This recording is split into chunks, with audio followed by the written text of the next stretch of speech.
नमस्कार बच्चों, कैसे हो आप सभी। उम्मीद करता हूं कि आप सभी बहुत ही अच्छे होंगे, स्वस्थ होंगे और आप सभी की पढ़ाई भी बहुत ही अच्छी चल रही होगी। प्यारे बच्चों, आज का क्लास बहुत ही ज्यादा इंपॉर्टेंट है आप सभी बच्चों के लिए, क्योंकि आज के क्लास में हम लोग पढ़ने वाले हैं क्लास 12th फिजिक्स का 50 मोस्ट इंपोर्टेंट ऑब्जेक्टिव क्वेश्चन। और ये सारा प्रश्न आपके बोर्ड परीक्षा के लिए बहुत ही ज्यादा इंपॉर्टेंट है। तो बच्चा पार्टी, आज के क्लास को आप सभी शुरू से लेकर लास्ट तक देखिएगा और आज के क्लास में दिए जाने वाले इस 50 ऑब्जेक्टिव को आप लोग अच्छे से याद भी करते चलिएगा, क्योंकि इस प्रकार के प्रश्नों के आपके बोर्ड परीक्षा में पूछे जाने के चांसेस बहुत ही ज्यादा होते हैं। देखिए, पहला नंबर सवाल है, मात्र 50 ऑब्जेक्टिव है। सभी बच्चे हमारे साथ चैट सेक्शन में आंसर को भी लगाते चलिएगा और लास्ट में बताना कि इस 50 ऑब्जेक्टिव में आप लोग सही कितना कर पाते हो। देखते हैं कितना सही कर पाते हो आप लोग। देखिए, पहला नंबर सवाल कह रहा है विद्युत द्विध्रुव आघूर्ण का ऐसा मात्रक क्या होता है। बहुत ही इंपॉर्टेंट क्वेश्चन है, कई बार आपके बोर्ड परीक्षा में पूछा गया है। द ऐसा unit of electric dipole moment is कौन सा होगा।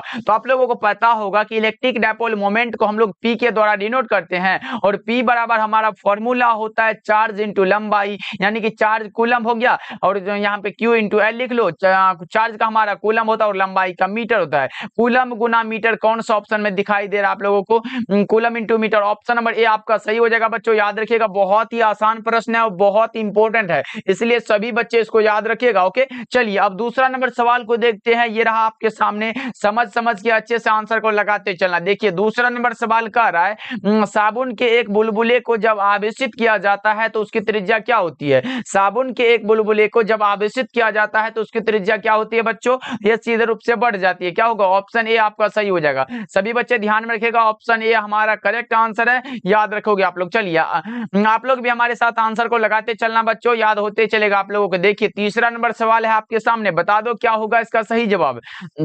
तीसरा नंबर सवाल कह रहा है किसी चालक की विद्युत धारिता सी का व्यंजक, यहाँ सी होगा बच्चों। सी का व्यंजक क्या होता है, किसी चालक की विद्युत धारिता सी का जो व्यंजक होता है वो क्या होता है। तो हम लोग फॉर्मूला एक पढ़े हैं कि एक तो हमारा चालक की विद्युत धारिता का जो मात्रक होता है, एक तो हमारा फैराड होता है। आप लोगों से अगर पूछे कि विद्युत धारिता का मात्रक क्या होता है, एक हमारा फैराड होता है और दूसरा फॉर्मूला से निकालते हैं तो सी बराबर क्यू इंटू भी होता है। सी बराबर क्यू बटा में भी होता है। चार्ज का हमारा कूलम होता है और वोल्ट तो वोल्ट ही रहेगा, यानी कूलम प्रति वोल्ट भी होता है। तो देख लो ऑप्शन के अकॉर्डिंग कौन सा होगा, सी बराबर क्यू बटा में भी। ऑप्शन नंबर ए आपका सही हो जाएगा और एकमात्र ये हमारा फैराड तो है ही, याद रखिएगा आप लोग। अगर पूछे 1 फैराड बराबर क्या होता है, 1 फैराड बराबर क्या होता है, 1 कूलम पर वोल्ट होता है बच्चों। ये भी आप लोग लिख लो, ये भी आपके बोर्ड एग्जाम में पूछा गया था। चलिए आगे बढ़ते हैं, चौथा नंबर सवाल है आपके सामने। फोर्थ नंबर सवाल कर रहा है दो उत्तल लेंस जो एक दूसरे के संपर्क में है उसका समतुल्य लेंस क्या होगा। दो उत्तल लेंस है जो एक दूसरे के संपर्क में है, उसका समतुल्य लेंस जो होगा वो भी उत्तल ही होगा।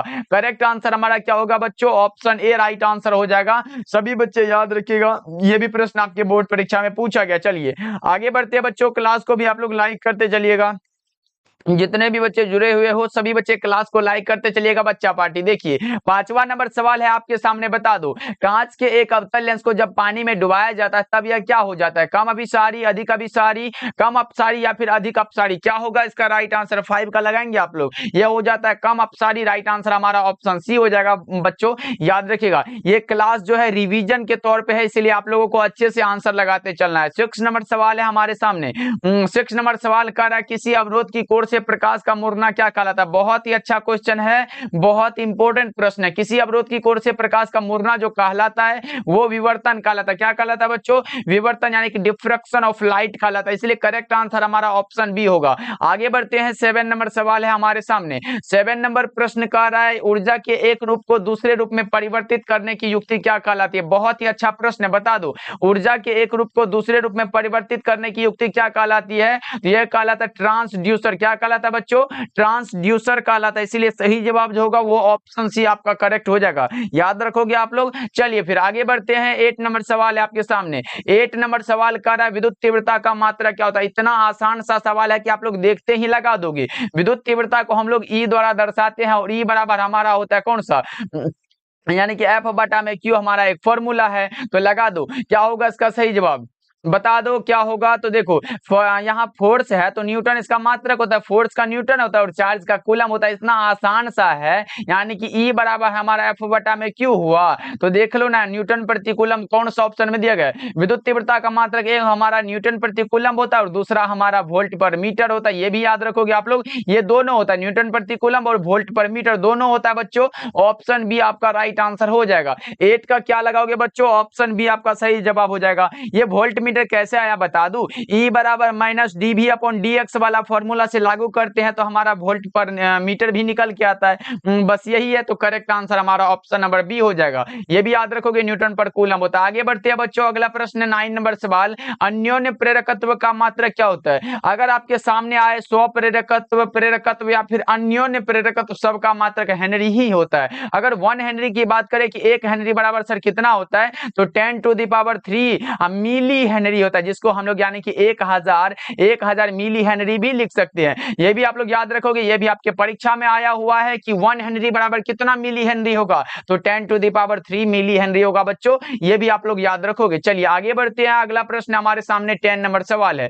10 नंबर सवाल करा, पृथ्वी के ध्रुव पर नमन कोण का मान कितना होता है। अगर आपसे पूछे पृथ्वी के चुंबकीय ध्रुव पर नमन कोण का मान, तो आप लोग 90 डिग्री लगाओगे। लेकिन अगर पूछे विषुवत रेखा पर नमन कोण का मान कितना होता है, तब आप 0 डिग्री लगाना बच्चों। विषुवत रेखा पर नमन कोण का मान 0 डिग्री होता है, जबकि पृथ्वी के चुंबकीय ध्रुव पर नमन कोण का मान 90 डिग्री होता है। याद रखोगे आप लोग। आगे बढ़ते हैं बच्चों, 11 नंबर सवाल है, फ्यूज तार किस पदार्थ से निर्मित होती है। बता दो आप लोग, फ्यूज का जो तार होता है वो किस पदार्थ से बनी होती है। तांबा है, टंगस्टन है, लेड टिन मिश्र धातु है या नाइक्रोम होगा। क्या होगा इसका सही जवाब बता दो। 11 का करेक्ट आंसर, 11 का क्या लगाओगे, तो यह बना होता है लेड टिन मिश्र धातु से। राइट आंसर हमारा ऑप्शन सी हो जाएगा। याद रखोगे बच्चों।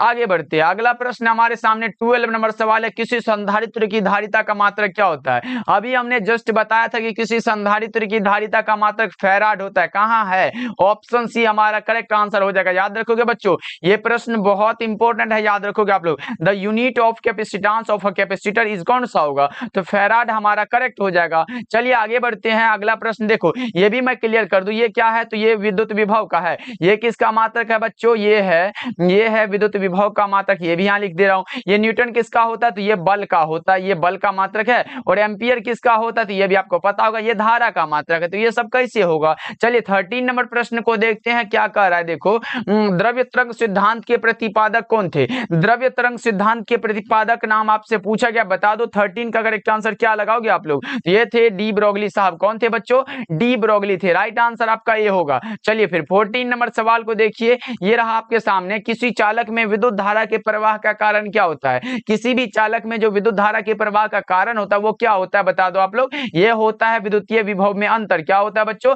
विद्युतीय विभव में अंतर, यानी कि डिफरेंस इन इलेक्ट्रिक पोटेंशियल होता है। राइट आंसर हमारा ऑप्शन सी हो जाएगा। 15 नंबर सवाल है आपके सामने, बता दो। 15 नंबर सवाल कर रहा है, निम्नलिखित में कौन सदिश राशि है, बता दो। Which of the following is a vector quantity, कौन सा होगा बता दो आप लोग। ये आवेश हमारा अदिश होता है, धारिता अदिश है, लेकिन हाँ विद्युत तीव्रता सदिश राशि है, इसलिए करेक्ट आंसर हमारा ऑप्शन नंबर सी को लगा सकते हैं। इनमें से कोई नहीं तो होगा नहीं, करेक्ट आंसर कौन सा होगा, ऑप्शन सी होगा। आगे बढ़ते हैं बच्चों, 16 नंबर सवाल है, ये रहा आपके सामने, दो विद्युत क्षेत्र रेखाएं एक दूसरे को किस कोण पर काटती है। अरे भाई ये कभी काटती ही नहीं है, कौन सा, ऑप्शन डी हमारा करेक्ट हो जाएगा। याद रखोगे आप लोग। ओके जी, चलिए ये 2 नंबर में भी प्रश्न पूछा जाता है, ऐसे लिख देगा और लास्ट में क्या लगा देगा जानते हो, यहाँ क्यों लगा देगा। अब क्यों काटता है ये आप लोग याद कर लेना, बहुत इंपॉर्टेंट है। चलिए आगे बढ़ते हैं, अगला प्रश्न है, ये 2 नंबर वाले शॉर्ट सब्जेक्टिव क्वेश्चन वाले में हमने कराया है, जाके देख लीजिएगा, वहां पे इसका आंसर दिया गया। चलिए आगे बढ़ते हैं, डीवाई किसका मात्रक होता है। डीवाई जो मात्रक होता है वो किसका होता है बच्चा पार्टी, लगा दो। 17 का करेक्ट आंसर क्या होगा, तो हम अभी मैंने बताया था कि इलेक्ट्रिक डायपोल मोमेंट को हम लोग क्या पी द्वारा डिनोट करते हैं, और Q इंटू एल हमारा ये फॉर्मूला है। चार्ज का कूलम होता है और लंबाई का मीटर होता है। ये कूलम इंटू मीटर तो होता है इलेक्ट्रिक डायपोल मोमेंट का, और साथ में डीवाई भी होता है, इसलिए करेक्ट आंसर हमारा ऑप्शन सी हो जाएगा। कौन सा, कूलम इंटू मीटर और दूसरा डीवाई होता है। ओके, याद रखिएगा। आगे बढ़ते हैं, 18 नंबर सवाल है। 18 नंबर सवाल कर रहा है, विद्युत क्षेत्र की तीव्रता का मात्रक क्या होता है, ये भी प्रश्न मैं बता चुका हूं, ये आपको समझाने की जरूरत नहीं पड़ना चाहिए, क्योंकि हमने लिखा था E बराबर एफ बटा में क्यू होता है। E बराबर एफ बटा में क्यू होता है बच्चों, फोर्स बटा में न्यूटन चार्ज दिया गया है, यानी कि हमारा जो करेक्ट हो जाएगा न्यूटन प्रति कूलम हो जाएगा। देख लो ना कौन सा, ऑप्शन नंबर बी में दिया गया है, ऐसे भी लिख सकते हो या फिर न्यूटन प्रति कूलम हिंदी में भी लिखा हुआ है। तो बच्चों ऑप्शन बी हमारा करेक्ट हो जाएगा। आगे बढ़ते हैं, 19 नंबर सवाल है, मात्र 50 ऑब्जेक्टिव है, सभी बच्चे हमारे साथ आंसर को लास्ट तक लगाते चलना। देखो ये प्रश्न कह रहा बीटा किरणें विक्षेपित होती है किसमें, बीटा किरणें किसमें विक्षेपित होती है बच्चों, लगा दो 19 का, ये चुंबकीय और विद्युतीय दोनों क्षेत्र में विक्षेपित होती है। करेक्ट आंसर हमारा बी होगा, both magnetic and electric field हो जाएगा। चलिए आगे बढ़ते हैं, अगला प्रश्न हमारे सामने 20 नंबर सवाल है, प्रकाश के अनुप्रस्थ तरंग की पुष्टि कौन करता है, प्रकाश के अनुप्रस्थ तरंग की जो पुष्टि करता है वो कौन करता है,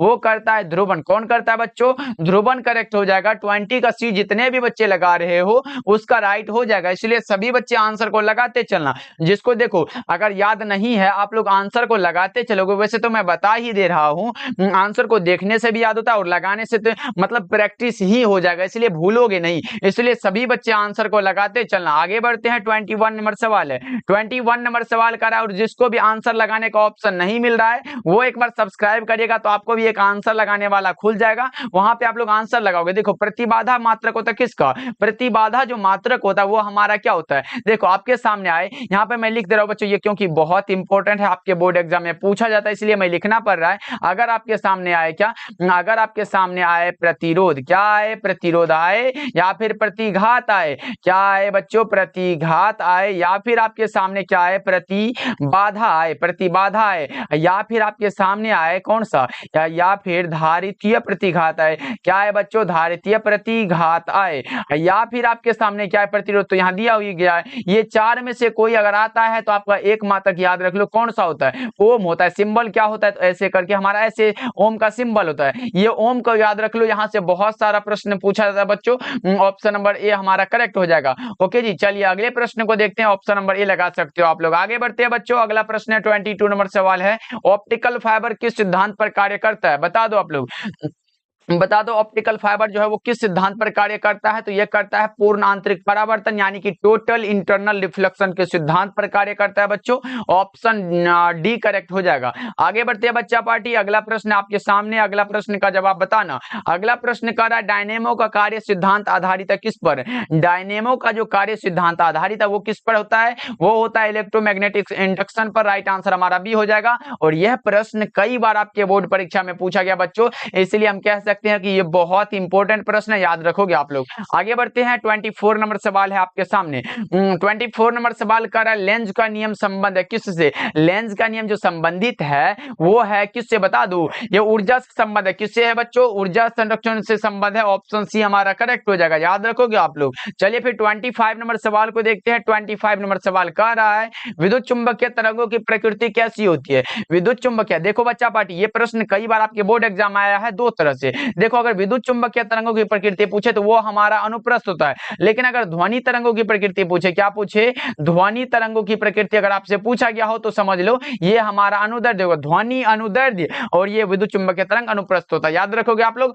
बहुत ही अच्छा प्रश्न है। आगे बढ़ते हैं, 26 नंबर सवाल आपके सामने, 26 नंबर सवाल कर धातु का पराविद्युतांक होता, धातु का पराविद्युतांक कितना होता है बच्चों, लगा दो क्या होगा इसका सही जवाब, धातु का पराविद्युतांक की अगर हम बात कर ले वो हमारा अनंत होता है, क्या होता है बच्चों, अनंत होता है, या फिर सिंबल ऐसे भी होता है अनंत का, तो लगा लो ऑप्शन नंबर बी आपका करेक्ट हो जाएगा। 27 नंबर सवाल है आपके सामने, 27 नंबर सवाल कर रहा है जब हम किसी वस्तु को देखते हैं तो रेटिना पर बनने वाला प्रतिबिंब जो होता है वो कैसा होता है, ये पूछा गया है। पहले तो आप सभी को पता होगा कि जब हम किसी भी वस्तु को देखते हैं तो वो बना हुआ प्रतिबिंब हमारे आंख के रेटिना पर बनता है, और वो जो प्रतिबिंब बनता है वो होता है वास्तविक और उल्टा, जिसको कि हमारा मस्तिष्क जो है उसको सीधा करके दिखाता है, इसीलिए करेक्ट आंसर हमारा क्या होगा, ऑप्शन नंबर बी होगा, वास्तविक एवं उल्टा हो जाएगा। करेक्ट आंसर कौन सा होगा बच्चों, ऑप्शन बी हमारा करेक्ट आंसर है। 28 नंबर सवाल है, 28 नंबर सवाल कर रहा है किस दृष्टि दोष को दूर करने के लिए उत्तल लेंस का उपयोग किया जाता है। देखो निकट दृष्टि दोष को दूर करने के लिए हम लोग अवतल लेंस का उपयोग करते हैं, ये दूर दृष्टि दोष है तो इसको हम लोग उत्तल लेंस का, यानी कि हमारा correct answer option number B हो जाएगा, बिल्कुल सही आंसर है बच्चों, याद रखिएगा आप लोग। ओके चलिए अगले अगले प्रश्न को की ओर बढ़ते हैं। अगला प्रश्न हमारे सामने ये रहा आपके सामने 29 नंबर सवाल है। यंत्र जो यांत्रिक ऊर्जा को विद्युत ऊर्जा में बदलता है वो कौन सा होता है? यांत्रिक ऊर्जा को विद्युत ऊर्जा में बदल रहा है बच्चों, लगा दो 29 का करेक्ट आंसर। क्या लगाओगे? देखो, अगर यांत्रिक ऊर्जा को विद्युत ऊर्जा में बदलेगा तो वो हमारा डायनेमो होगा, लेकिन अगर विद्युत ऊर्जा को यांत्रिक ऊर्जा में बदल रहा है तो वो हमारा कौन सा? मोटर हो जाता। लेकिन अभी का जो सही जवाब है वो हमारा जनित्र होगा, यानी कि डायनेमो जिसको बोलते हैं। करेक्ट आंसर हमारा बी होगा। चलिए 30 नंबर सवाल को देखिए। 30 नंबर सवाल करा, इनमें कौन विद्युत क्षेत्र में विक्षेपित होता है? होने वाला कौन सा होता है बता दो बच्चों। 30 का करेक्ट आंसर होने वाला पूछे कैथोड किरण होता है। अगर पूछे इनमें कौन विद्युत क्षेत्र में विक्षेपित नहीं होता है तो वो हमारा गामा किरण है, लेकिन होने वाला पूछा कैथोड किरण, करेक्ट हो जाएगा। ऑप्शन नंबर डी आपका सही आंसर है। चलिए 31 नंबर सवाल को देखते हैं। 31 नंबर सवाल कर रहा है, विनाशी व्यतिकरण के लिए पथांतर क्या होता है? विनाशी व्यतिकरण के लिए पथांतर क्या होता है बच्चा पार्टी? लगा दो क्या होगा इसका सही जवाब? वो हमारा है 2n+1 इंटू लेमडा बाय 2 होता है। क्या होता है बच्चों? 2n+1 इंटू लेमडा बटा में 2 होता है। करेक्ट आंसर हमारा ऑप्शन बी होगा। ओके, याद रखिएगा, ये फॉर्मूला है, इसको याद रखना ही पड़ेगा। आगे बढ़ते हैं। 32 नंबर सवाल है। 32 नंबर सवाल कह रहा है, एन टाइप का अर्धचालक प्राप्त करने के लिए जर्मेनियम से मिलाया गया द्रव्य कैसा होता है? ये तो बहुत इंपॉर्टेंट है, इसको समझाना तो पड़ेगा। एक हमारा क्या होता है? एक हमारा होता है एन टाइप, और दूसरा कौन सा होता है? दूसरा हमारा क्या है? तो पी टाइप है। देखो यहाँ पी टाइप है तो पी से पंच संयोजक मत लगाना। पी टाइप है तो इसमें त्रिसंयोजक होगा, जबकि एन टाइप है तो ये हमारा क्या होता है? ये पंच संयोजक होता है। पी टाइप के लिए संयोजक और एन टाइप के लिए पंच संयोजक। देखो एन टाइप पूछा गया तो हमारा पंच संयोजक करेक्ट हो जाएगा, ऑप्शन सी हमारा करेक्ट आंसर है। अगर पी टाइप के लिए पूछा गया जर्मेनियम के साथ मिलाया गया तो वो हमारा त्रिसंयोजक हो जाता है, जो कि ये ऑप्शन में दिया गया है। 33 नंबर सवाल को देखते हैं बच्चों। 33 नंबर सवाल कह रहा है, चुंबकीय आघूर्ण बढ़ाने से दोलन करते चुंबक का आवर्तकाल क्या होता है? घट जाता है। क्या होता है बच्चों? घटता है। राइट आंसर हमारा बी हो जाएगा। चुंबकीय आघूर्ण बढ़ाने से दोलन करते चुंबक का जो आवर्तकाल है वो क्या होता है बच्चा पार्टी? घट जाता है। राइट आंसर आपका बी होगा। 34 नंबर सवाल देखिए क्या कर रहा है, इलेक्ट्रॉन वोल्ट किसकी इकाई होती है? बहुत ही अच्छा क्वेश्चन है और बहुत ही इंपॉर्टेंट प्रश्न है, बता दो। इलेक्ट्रॉन वोल्ट यानी कि ईवी जो इकाई है वो किसकी इकाई है? तो ये हमारा ऊर्जा की इकाई क्या है बच्चों? ऑप्शन नंबर डी आपका करेक्ट हो जाएगा। इलेक्ट्रॉन वोल्ट द्वारा क्या? तो ऊर्जा को मापा जाता है, इसलिए करेक्ट आंसर हमारा डी होगा। आगे बढ़ते हैं बच्चों। अगला प्रश्न हमारे सामने 35 नंबर सवाल है, प्रति चुंबकीय पदार्थों की चुंबकशीलता कैसी होती है? प्रति चुंबकीय पूछा गया है। अगर सबसे अधिक होता है वो लौह चुंबकीय का होता है बच्चों। तो 35 का करेक्ट आंसर आप लोग क्या लगाओगे? फटाफट से बता दो 35 का करेक्ट आंसर। तो क्या लगाओगे? तो प्रति चुंबकीय है, बहुत कम होती है। राइट आंसर हमारा ऑप्शन नंबर बी होगा, याद रखोगे आप लोग। चलिए आगे बढ़ते हैं। 36 नंबर सवाल है, विद्युत धारा के चुंबकीय प्रभाव की खोज किस वैज्ञानिक ने की थी? बहुत ही अच्छा क्वेश्चन है, बता दो क्या होगा इसका सही जवाब। अगर विद्युत धारा के चुंबकीय प्रभाव की खोज की बात करें वो क्या था? ऑस्ट्रेड साहब ने। किसने किया था बच्चों? ऑस्ट्रेड ने। चलिए आगे बढ़ते हैं। अगला प्रश्न हमारे सामने 37 नंबर सवाल है, आदर्श वोल्ट मीटर का प्रतिरोध कैसा होता है? देखो अगर आपसे पूछे एमीटर का प्रतिरोध कैसा होता है, एमीटर सिर्फ एमीटर रहे वो बहुत कम होता है, एमीटर का प्रतिरोध बहुत कम होता है बच्चों। लेकिन अगर आदर्श एमीटर लग जाए तो वो हमारा शून्य होता है। आदर्श एमीटर के लिए शून्य होता है और वोल्ट मीटर के लिए, आदर्श वोल्ट मीटर के लिए हमारा अनंत हो जाता है। इसलिए सही जवाब हमारा ऑप्शन डी करेक्ट आंसर है। याद रखोगे आप लोग, एमीटर के लिए बहुत कम, आदर्श एमीटर के लिए शून्य और आदर्श वोल्ट मीटर के लिए अनंत। आगे बढ़ते अगला प्रश्न हमारे सामने 38 नंबर सवाल है, विद्युत का सबसे अच्छा चालक निम्नलिखित में कौन है? सबसे अच्छा चालक जो है वो हमारा हो जाता है चांदी। क्या होता है? सिल्वर होता है। याद रखोगे, ऑप्शन नंबर ए हमारा करेक्ट आंसर हो जाएगा, यानी कि ए जी हो जाएगा। चलिए ना 39 नंबर सवाल को देखते हैं। 39 नंबर सवाल कर रहा है, निम्नलिखित में कौन सही है? सही जो पूछा गया है तो वो होता है हमारा कौन सा? 1 वाट बराबर 1 जूल पर सेकेंड होता है। क्या बच्चों लगा दो क्या होगा 39 का करेक्ट आंसर? सभी बच्चे लगाएंगे, वो हमारा फॉर्मूला है, इसलिए कह लेंगे कि हमारा करेक्ट आंसर ये होगा, क्योंकि 1 वाट बराबर 1 जूल पर सेकेंड होता है। याद है, ऑप्शन नंबर ए आपका करेक्ट हो जाएगा। अगला प्रश्न हमारे सामने 40 नंबर सवाल है, एक आवेशित चालक की सतह के किसी बिंदु पर सभी धाराओं का बीजगणितीय योग क्या होता है? यहाँ पर दूसरा चीज पूछा गया बच्चा पार्टी, रुक जाओ 1 मिनट। एक आवेशित चालक की सतह के किसी बिंदु पर विद्युतीय क्षेत्र की तीव्रता सतह के लंबवत होती है। क्या होती है? सतह के लंबवत होती है। वो तो हम किरचॉफ का पहला नियम ही पढ़ने लगे थे, लेकिन यहाँ तो पूछ रहा है है कि किसी बिंदु पर विद्युतीय क्षेत्र की तीव्रता क्या होती है, सतह के लंबवत होती है। याद रखोगे आप लोग। आगे बढ़ते हैं। अगला प्रश्न हमारे सामने, अगला प्रश्न 41 नंबर सवाल है। 41 नंबर सवाल कह रहा है अवशोषित विद्युत ऊर्जा विभवांतर के वर्ग के समानुपाती होती है, ना कि समानुपाती, वर्ग के समानुपाती होती है बच्चों। Option C right answer. ये समानुपाती मत लगाना, व्युत्क्रमानुपाती भी नहीं होता है। करेक्ट आंसर जो है वो हमारा ऑप्शन सी में दिया गया है। 42 नंबर सवाल है हमारे सामने। 42 नंबर सवाल कर किलोवाट घंटा किसका मात्रक होता है। बहुत ही इंपॉर्टेंट प्रश्न है। किलोवाट घंटा किसका मात्रक होता है, ऊर्जा का। किलोवाट घंटा किसका मात्रक है बच्चों, ऊर्जा का। और एक हमने बताया इलेक्ट्रॉन वोल्ट द्वारा क्या मापा जाता है, ऊर्जा। ये भी आप लोग याद रख लो। आगे बढ़ते हैं। 43 नंबर सवाल है। 43 नंबर सवाल कर रहा है देखो, सूर्य की ऊर्जा का कारण क्या होता है। सूर्य की ऊर्जा का जो कारण है वो है नाभिकीय संलयन है, यानी कि न्यूक्लियर फ्यूजन होता है। करेक्ट आंसर हमारा बी हो जाएगा। अगले प्रश्न को देखते हैं। 44 नंबर सवाल है बच्चों।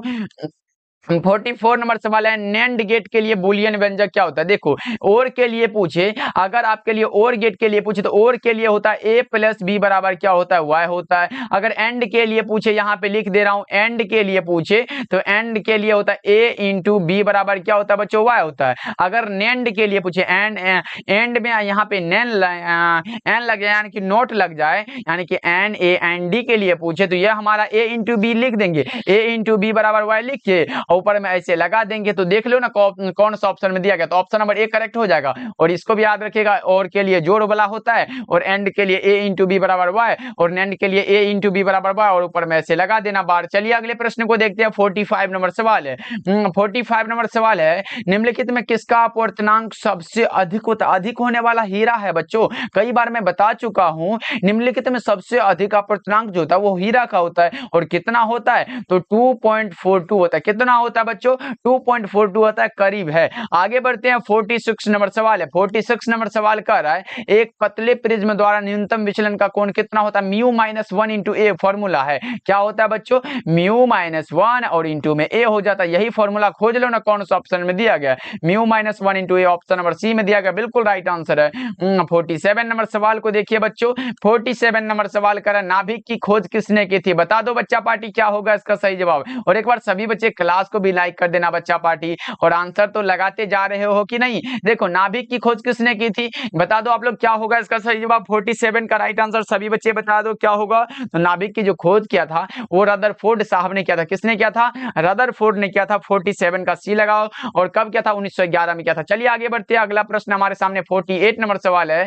तरंग दैर्ध्य के बढ़ने के साथ अपवर्तनांक का मान क्या होता है। तरंग दैर्ध्य को बढ़ाने से अपवर्तनांक का मान घट जाता है, क्या होता है बच्चों, घट जाता है। करेक्ट आंसर हमारा बी हो जाएगा, बिल्कुल राइट आंसर है। आगे बढ़ते हैं। 49 नंबर सवाल है। 49 नंबर सवाल कह रहा है देखो, किस रंग का तरंग दैर्ध्य सबसे कम होता है। सबसे जो कम होता है वो किस रंग के लिए होता है बच्चों, लगा दो। किस रंग का तरंग दैर्ध्य सबसे कम होता है बच्चा पार्टी, लगा दो क्या होगा इसका सही जवाब। 49 का, 49 का सभी बच्चे लगा दो क्या होगा। तो तरंग दैर्ध्य कम पूछे तो बैगनी का होता है, तरंग दैर्ध्य कम पूछे तो हमारा बैगनी का होता है, और सबसे ज्यादा पूछे तो लाल का होता है। अगर पूछे किस रंग का तरंग दैर्ध्य सबसे अधिक होता है, लाल रंग का होता है। लेकिन अगर कम पूछा गया है तो हमारा बैगनी रंग करेक्ट हो जाएगा। याद रखिएगा, अगर विचलन की बात हो तो विचलन जो होता है इसका कम होता है, लाल का विचलन सबसे कम होता है और बैगनी का सबसे अधिक होता है। ये भी आप लोग याद रखोगे, विचलन में ये बैगनी सबसे अधिक होता है। चलिए अब देखिए लास्ट सवाल है, लेंस की क्षमता का मात्रक क्या होता है। लेंस की क्षमता का जो एक मात्रक होता है यह हमारा मीटर इनवर्स होता है, और दूसरा मात्रक डायोप्टर होता है जिसे हम लोग डी के द्वारा दर्शाते हैं। इसलिए ये दोनों मात्रक है, एक हमारा मीटर इनवर्स, दूसरा डायोप्टर। तो देख लो कौन सा ऑप्शन में दिया गया, डायोप्टर करेक्ट आंसर है, ऑप्शन बी हो जाएगा। अगर मीटर इनवर्स भी होता तो हम लगा लेते। तो चलो बच्चा पार्टी, आज के क्लास में हम लाए थे आपके लिए 50 ऑब्जेक्टिव जो आपके बोर्ड परीक्षा के लिए, ये सारा प्रश्न बहुत ही ज्यादा इंपॉर्टेंट है। ऐसे ही हम डेली क्लास आपके लिए देते हैं, और डेली क्लास का टाइम आप लोगों को पता नहीं रहता है, आप लोग पूछते रहते हो। देखो, एक हमारा शाम के 7 बजे होता है, एक हमारा शाम के 7 बजे होता है, इसको भी ज्वाइन करना, और एक हमारा 9 बजे भी होता है, तो इसको भी ज्वाइन कर लेना। दोनों क्लास को ज्वाइन करो, और हम गारंटी लेते हैं कि आपका 400 प्लस हो ही जाएगा। अगर आप शिद्दत से, ये मैं नहीं कह रहा हूं कि आप मेरे साथ जुड़ जाओ 400 आ जाएगा, ऐसा मैं बिल्कुल नहीं कर रहा हूं। आप जितना मेहनत करोगे उतना तो फल जरूर मिलेगा, इसलिए जुड़ोगे तो हमारे साथ पढ़ना तो पड़ेगा भाई। ऐसे पढ़ना कि एकदम लगे कि मैं स्टूडेंट की तरह पढ़ना है। ओके जी, तो अच्छे से तैयारी करो आप लोग। उम्मीद करता हूं कि आज का क्लास आपको बहुत ही अच्छा लगा होगा। तो क्लास को आप लोग लाइक कर दिएगा, और चैनल पे पहली बार जुड़ रहे हो तो सब्सक्राइब करके आप हमारे साथ जुड़ सकते हो। ओके, मिलते हैं फिर अगले क्लास में बच्चों।